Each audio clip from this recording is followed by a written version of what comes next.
Okay, so I am on my way to my podcast studio to settle some admin stuff, do some meeting with my partners, and I thought I'd take this opportunity to give you a tour of the studio. So we're located in this place called Lipo Building, somewhere in Aljunied on the 7th floor. So I'm going to take you around the studio today. Usually we come in, we take the passenger lift over here. It's a pretty old, dinky building, and this building is not very far. The nearest MRT is Mata MRT, but what I really absolutely hate about this building, right, is that it's a pretty old, dinky building, so there is no toilet bowls. So you know those old toilet stalls, right, that you have to squat? Yeah, this is one of those buildings lah. But rental is affordable, which allows us to keep our pricing affordable for our clients also, allow them to continue to come back and create content, create videos, create podcasts, so that it's more sustainable for them and it's more sustainable for us lah. So because of that, you have to deal with a bit of an old dinky. You know what, like, why don't I just show you the toilet? I'm here. I just show you the bathroom. Let me show you the inside. Welcome to my studio bathroom. It's like, wow. Okay lah, what you want to call it? Retro, vintage, but it's pretty old lah. So if you come here and you need to take a big one, I'm sorry to say, facilities are not great, but that's how we keep the prices low for our clients. We are in a dinky old building, but inside is where the magic happens. We are at 0704. Welcome to the studio. Okay, so as you enter the studio, you will see this used to be a office workspace, but it unfortunately now has turned into a bit of a storeroom. Not going to show you that part. This is the lounge area where we have meetings. We usually hang out with our clients and our friends and stuff like that. And you will come to this intersection right here, where there are a few different studios. I'm going to show you around, okay? So like this is the lounge area. We used to use this as a podcast set as well, but right now it is just a lounge area for us to chillax. Let me just show you the multi-cam space. So this is our main podcast studio. So this is what we call the creative room. We are preparing for a shoot later on for our own in-house podcast, but this is the multicam room with 3 cameras, and usually the technical engineer will sit there. Today we have my partner here, JM. Yo, so that's JM, who is usually in charge of the multicam room, and my other partner, JL, usually runs the rest of the rooms, the other one at the back. So I think right now JM is setting up for a podcast, running through the systems, make sure everything is working, you know, and just show you something interesting. In the high-end studios, a lot of people like to use high-end Sony cameras and Canon cameras and stuff like that. But in this studio, right, we specifically use the Lumix GH5s and S5, which is a very high-end camera also. But why we chose this brand is because, at least this is what we found out, which is that this camera tends to not overheat compared to a lot of the other brands, which are also very, very good, by the way. But this camera is quite hardy. So actually, why this camera don't overheat? It's a design. So like the S5 series, they're built-in fans, so it never overheat. For GH5, they are just built this way. So their main principle, basically all their cameras, doesn't overheat. So you can record unlimited duration without overheating. Interesting thing is, we found this out because we accidentally forgot to turn off the system. It was recording straight for like 24 hours, right? Or something like that, right? Yeah, so we just accidentally left it on and realized that it's still working fine. It's just a little bit warm, but it's all still working okay. Yeah, so we accidentally discovered that this camera is like super hardy, so we decided to change, and we are using GH5s, which are very good quality also, right? Yeah, of course. Nice. Okay, so this is the multicam space. If you come here, you'll be doing your multicam podcast. We have the lights and everything. And you know what's one of the most interesting things, right, is that we are recording for all platforms. So you can see the vertical and horizontal footage over here. So it's very easy for our clients, right, to use this footage for TikTok, for Instagram, for YouTube, and for every other platform, whether you're a podcaster or content creator. You know, it just makes things a lot easier for them and their editors, which is super fun and super awesome. Let me show you the other room. Okay, so this at the back is our Singlecam podcast studio. As you can see, it's one single camera, and then you have the backdrop here. Right now, we are using this LED TV as a backdrop, but we can use the green screen. Can you see? You can use the green screen. We can use another type of backdrop. We can use the curtains and stuff like that. So this studio single cam, right, is actually a lot more suitable for educational type content, presentation type content, and like just talking head YouTube videos. And we also have a teleprompter right there. there, as you can see there, right, that is a teleprompter. And if you have written a script, you can basically just come in and read off your script and you are good to go. You know, you just come in, load your script, and then the thing will auto scroll there. You just sit here, deliver your content, do whatever you need to do, educate your clients, educate your audience on maths, on property, or how to build Legos and stuff like that. We have all sorts of clients coming in here. Some of them even do like live selling, which I think is super cool, right? Like sell alcohol, sell Lego, sell toys, and stuff like that. So this studio serves many purpose. And yeah, this is our Singlecam space. So how this studio began in the first place, right, is that this place was actually already rented out by my friends JL and JM, who were running a audio recording business at that time and doing like live sound and for local bands and stuff like that. So they already have this space,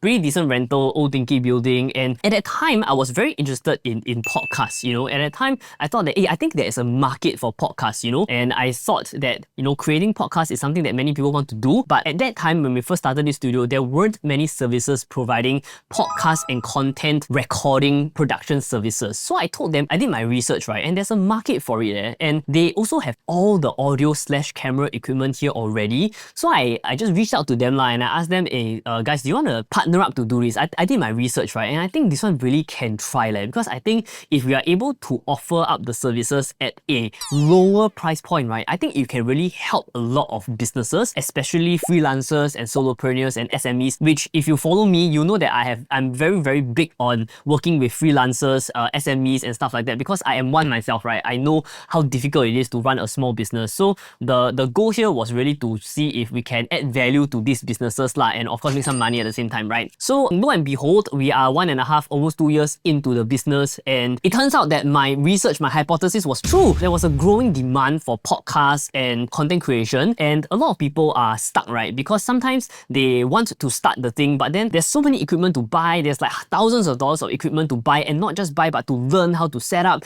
and stuff like that. And it becomes very troublesome. The inertia to start making podcasts and content is very hard. Unless you are a big corporation with a lot of money, you can hire a media team, then yeah, of course, by all means, right, they definitely can do it. But a lot of freelancers, small businesses, solopreneurs, they find it very difficult to do so. But at the same time, they know that, wow, this is something that I really need to do because I need to kind of put myself out there, and like starting a podcast or starting a YouTube channel or like making some content is one of the very important avenues to do that, you know. We started the studio, and then I got my other friend Isaac in, who is my business partner now, to help set up the whole administrative process, the operations, and he's very good at that because my friend Isaac is a lawyer. He used to be a lawyer, he quit law to start his own business and stuff like that. So I roped Isaac in because I thought like he will be very good to help us set up the processes. And I always believe in working with partners, right? Because there's only that many things that we can do ourselves. So there's 4 of us, JL and JM. They are in charge of the technical stuff, the setting up, the tearing down, the lighting, and stuff that they're good at, you know. They're this geeky stuff that they're super into, the equipment. And then Isaac is in charge of the finances and, you know, the contracts, the agreements and stuff like that. And of course, I do what I do best, right? I do branding, marketing, and I bring the business to the clients and explain to them why this business could potentially help them and stuff like that. 2 years on, we are, I think, doing pretty well for ourselves. We actually broke even in the 2nd or 3rd month because the demand was really there, the hypothesis was real. And right now, a lot of the money, a lot of the funds that we are making, we actually don't draw out a lot of salary for ourselves. It's super minimal. A lot of the funds that we have either go into paying for our part-timers that we engage, or it goes into an R&D fund, which is why finally we can start our 2nd studio, which is going to be super cool, by the way. I cannot really reveal much details, but it's going to be completely different from what we have here, and the studio is going to be in a very central location. Super excited to share this with you guys. So if you guys want to follow the journey of LFG Content Co and my business journey, please click a like, subscribe, give me a share, give me a comment if you like what you're seeing. I'll show it to you next time. Yeah, boy, it's been a journey. I would say this is one of the more enjoyable businesses that I've started. If you follow my channel, you know that I start a lot of businesses. Not as much now, but one of the reasons why this business can, you know, break even so quickly and serve the people that we want to serve and build up a R&D fund to expand is because I think we have great partners, or rather I have great partners. I have the fortune and the blessing to meet some amazing partners for this business where everybody is just like damn freaking good at what they do and we focus on what we do. So there is a lot less like argument and discussion on, no, no, it should be like that one. Or Yes, it should be like that. but everybody just trusts each other to do what they do best, and bam, bam, bam, bam, bam, it moves. And that is why I love small businesses, because in big corporations, right, you have board meetings after board meetings after approvals after approvals. But in this small setup where there's just 4 of us and a few freelancers and part-timers, right, we can make very concise decisions very, very quickly. Just bam, bam, bam, bam, bam, and then we're off. And trust is also very important. Like, partners just trust me to do what I think I'm good at doing, and I just trust my partners to do what they're good at doing. And actually, this thing I learned not very long ago. Actually, it's trusting, right? Trusting your business partners thing. I actually learned, not say learn lah, but I actually was having a conversation with my friend, my business partner right now, Isaac, because I've had businesses before and I have had, partners that maybe weren't so great before. So I nitpick on everything that he does. and then like he sort of got angry one day and say like, Hey, we're gonna run business together, right? Then you have to trust me, what? you have to trust me to do my job, right? Then that was 1.5 years ago or something like that. And then I told him, like, I was a bit taken aback at that time, but I told him I think he has a point now. So that was the lesson I learned, which is that, like, yes, maybe you have good business partners, maybe you have bad business partners, but the most important thing is it's like a marriage, right? If you have decided to marry someone, like start a business with someone, then you better trust them to do their job, right? If not, why did you want to get into a business with them in the first place? So that was when I started to really fully trust them to do their job. They trust me to do my job, and then bam, bam, bam, bam, things just move. And then the most important thing is we are able to service our clients and add value to them. And because of that, a lot of our clients, in fact, most of our clients come from referrals, because we try our best to make it as affordable for them as possible, even sometimes absorbing some cost ourselves, so that if it's sustainable for the client, they will keep doing it. Client retention, that's what we want, right? It's not about getting the clients in, charge them a bomb,